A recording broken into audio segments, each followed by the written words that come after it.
తాకట్టులో ఉన్న బంగారాన్ని విడిపించి కొనబడును. మీ బంగారాన్ని బాబీ గోల్డ్ బయర్స్ అదే రోజు ఆన్లైన్ ధరకు కొని అప్పటికప్పుడే డబ్బులు ఇవ్వబడును. Contact number 7093169898. అమర్నాథ్ యాత్ర ఇది సాహసంతో కూడుకున్న యాత్ర. మంచు కొండల్లో ఉన్న మహాశివుడిని చూసేందుకు మనసు తహతహలాడుతూ ఉంటుంది.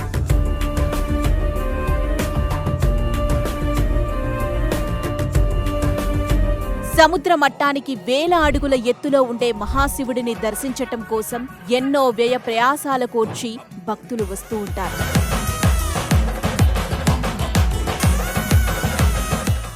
చాలా ఇరుకైన మార్గంలో సాగే ప్రయాణమది.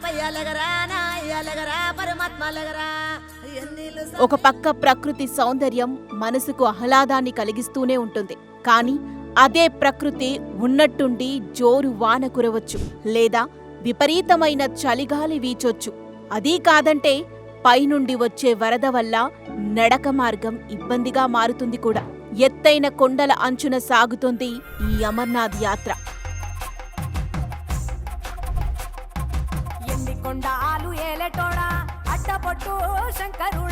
కాబట్టి ఎంతో అప్రమత్తతతో కూడా ఉండాలి.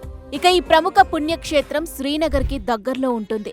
శ్రీనగర్ అంటే చెప్పేదేముంది, ఉగ్రదాడులు కూడా చోటు చేసుకున్న సందర్భాలు అనేకం ఉన్నాయి.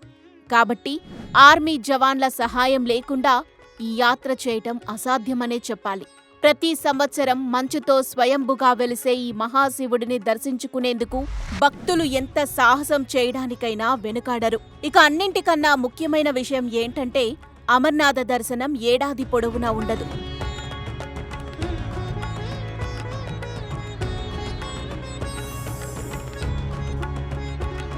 సంవత్సరానికి కేవలం 2 నెలల లోపు మాత్రమే దర్శన భాగ్యం ఉంటుంది. అందులోనూ ఈ యాత్రకు కొన్ని నిబంధనలు ఉంటాయి. ఈ యాత్ర చేయాలంటే డాక్టర్ సర్టిఫికెట్ తప్పకుండా అవసరం ఉంటుంది. మన ఆధార్ కార్డు మనతోనే ఉండాలి. అలాగే అమర్నాథ్ యాత్ర కోసం ముందుగానే ఆన్లైన్లో అప్లై చేసుకుంటే మనకు ఒక గుర్తింపు కార్డు కూడా వస్తుంది. ఆ గుర్తింపు కార్డు లేకుండా మనం ఈ యాత్ర చేయటం అసాధ్యం. అయితే ఈ పర్మిషన్లు ఎలా వస్తాయి? ఎవరెవరు ఈ అమర్నాథ్ యాత్ర చేసేందుకు అర్హులు? అమర్నాథ్ యాత్ర కోసం ఎలా అప్లై చేసుకోవాలి? యాత్రను తేలికగా చేసుకునే మార్గం ఏమైనా ఉందా? వంటి సందేహాలు చాలా మందికుంటాయి. అటువంటి వారి కోసమే ఈ వీడియో.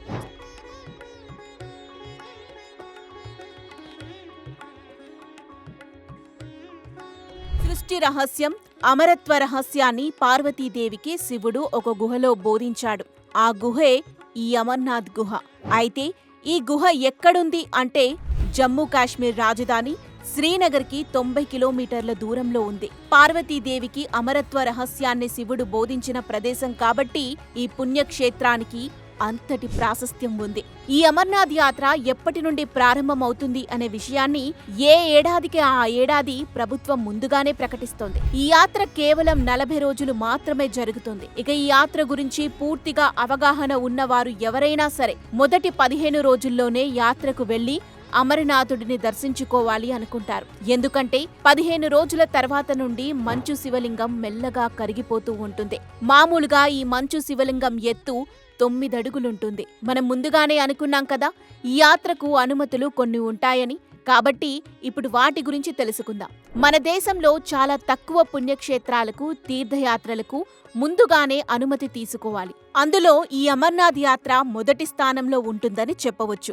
ఈ అమర్నాథ్ యాత్ర కోసం నేరుగా వెళ్లిపోదామనుకుంటే కుదరదు. ఇందుకోసం SASG Shri Amarnath G shrine బోర్డును ఏర్పాటు చేసింది భారత ప్రభుత్వం. ఈ SASG నుండి అనుమతి పొందవచ్చు. ఈ యాత్రకు 13 సంవత్సరాల లోపు వారు, 75 సంవత్సరాల పైబడిన వారు అర్హులు కారు. యాత్ర పర్మిట్ కోసం 4 పాస్పోర్ట్ సైజ్ ఫోటోలు ఇవ్వాలి. అలాగే కంపల్సరీగా హెల్త్ సర్టిఫికెట్ కూడా కావాలి. ఇక ఈ యాత్రకు వెళ్లాలి అనుకుంటే ఒక అప్లికేషన్ ఫిల్ చేయాల్సి ఉంటుంది. ఇది SASG అనే వెబ్సైట్లోనే దొరుకుతుంది.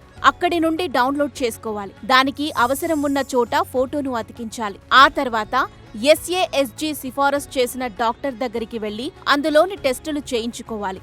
ఆ ఆరోగ్య పరీక్షల్లో పర్ఫెక్ట్ అని తేలితే డాక్టర్ సంతకం పెట్టి సర్టిఫికెట్ ఇస్తాడు. డాక్టర్ సర్టిఫికెట్ పొందాక రిజిస్ట్రేషన్ ప్రాసెస్ మొదలు పెట్టొచ్చు. ఒకప్పుడు ఈ రిజిస్ట్రేషన్ అనేది కేవలం ఆఫ్లైన్లో మాత్రమే ఉండేది. ఇప్పుడు ఆన్లైన్లో కూడా అందుబాటులో ఉంటుంది. అది కూడా పంజాబ్ నేషనల్ బ్యాంక్, జమ్మూ కాశ్మీర్ బ్యాంకులో మాత్రమే ఈ ప్రాసెస్ చేయటానికి వీలవుతుంది. ఈ మధ్య కాలంలో SBI బ్యాంకులో కూడా అందుబాటులోకి వచ్చిందని సమాచారం కూడా ఉంది. కాబట్టి దానిని ఒక్కసారి చెక్ చేసుకోవటం బెటర్. ఇక మనం పొందిన డాక్టర్ సర్టిఫికెట్ తో పంజాబ్ నేషనల్ బ్యాంక్ లేదంటే జమ్మూ కాశ్మీర్ బ్యాంకుకు వెళ్ళాలి. అది కూడా కాస్త ముందుగానే వెళ్లటం ఉత్తమం. ఎందుకంటే ఇవి లెక్కల వారీగా ఇస్తారు.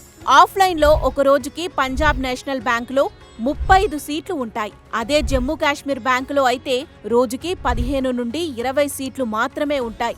మరో ముఖ్యమైన విషయం ఏంటంటే ఈ రిజిస్ట్రేషన్ కూడా అన్ని పంజాబ్ నేషనల్ బ్యాంకుల్లో చేయరు. నిర్దేశించిన కొన్ని బ్రాంచుల్లో మాత్రమే చేస్తారు. ఇక ఈ పర్మిట్ కూడా 3 భాగాలుగా ఉంటుంది. అందులో మొదటిది నువాన్ అనే చెకింగ్ ప్రాంతంలో చేయాలి. అక్కడ మనకు సిమ్ కార్డ్ ఇస్తారు. మన మొబైల్లో సిమ్ కార్డు ఉంటుంది కాబట్టి ఆ సిమ్ కార్డు మనకెందుకు అనుకోవచ్చు. మన సిమ్ కార్డులు అక్కడ పనిచేయవు కాబట్టి వారి సిమ్ కార్డులు ఇస్తారు. ఈ యాత్ర పర్మిట్లు వివిధ రకాల రంగుల్లో ఉంటాయి. దాని గురించి కంగారు పడాల్సిన అవసరం లేదు. ఎందుకంటే మనం బ్యాంకుల్లో పర్మిట్ కోసం అర్జీ పెట్టుకున్న వారాన్ని బట్టి రంగు మారుతుంది. సోమవారానికి ఒక రంగు, మంగళవారానికి ఒక రంగు, అలా రంగులు మారుతూ ఉంటాయి. ఈ పర్మిషన్ల వ్యవహారం పూర్తయ్యాక మన స్లాట్లో ఉన్న డేట్ ని బట్టి మన ఫ్లైట్ టికెట్ గానీ ట్రైన్ టికెట్ గానీ బుక్ చేసుకుంటే వీలుగా ఉంటుంది. రైలుకు వెళ్లేవారు జమ్మూ కాశ్మీర్ చేరుకోవాలి. దానికి దగ్గర్లోనే భగవతీ నగర్ ఉంటుంది. ఈ భగవతీ నగర్ లోనే అమర్నాథ్ యాత్ర బేస్ క్యాంపు ఉంటుంది. ఈ బేస్ క్యాంప్ లోనే అన్ని రకాల ఇన్ఫర్మేషన్లు ఇస్తారు. మొబైల్ కనెక్షన్ దగ్గర నుండి బస్సులు, టాక్సీల వరకు అన్నీ లభిస్తాయి. ఈ యాత్ర 2 మార్గాల్లో జరుగుతుంది. పెహల్గాం, బాల్తాల్. మనం రిజిస్ట్రేషన్ చేసుకునే సమయంలో ఏదైతే ఎంచుకుంటామో ఆ రూట్లోనే యాత్ర మొదలు పెట్టాలి. ముందుగా పెహల్గాం గురించి చూద్దాం.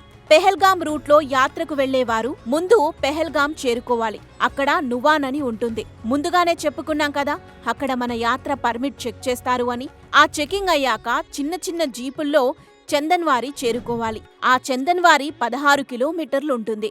అక్కడి నుండి అమర్నాథ్ గుహ 33 కిలోమీటర్లుంటుంది. కేవలం 33 కిలోమీటర్లే కదా, తేలికగా నడిచేయొచ్చు అనుకుంటే పొరపాటే. ఈ 33 కిలోమీటర్లు నడవటానికి కనీసం 2 రోజులైనా పడుతుంది. కాలినడకన వెళ్లి రావటానికి 4 నుండి 5 రోజులు పడుతుంది. గుర్రాల మీదైతే 3 రోజులు పడుతుంది. ఇక హెలికాప్టర్లో అయితే 1 రోజులోనే వెళ్లి దర్శనం చేసుకుని తిరిగొచ్చేయొచ్చు. బాల్తాల్ మార్గంలో వెళ్లేవారికి బాల్తాల్లో దిగాక 1 కిలోమీటర్ దూరంలోనే నువాన్ ఉంటుంది. అక్కడ పర్మిట్ చెకింగ్ ఉంటుంది.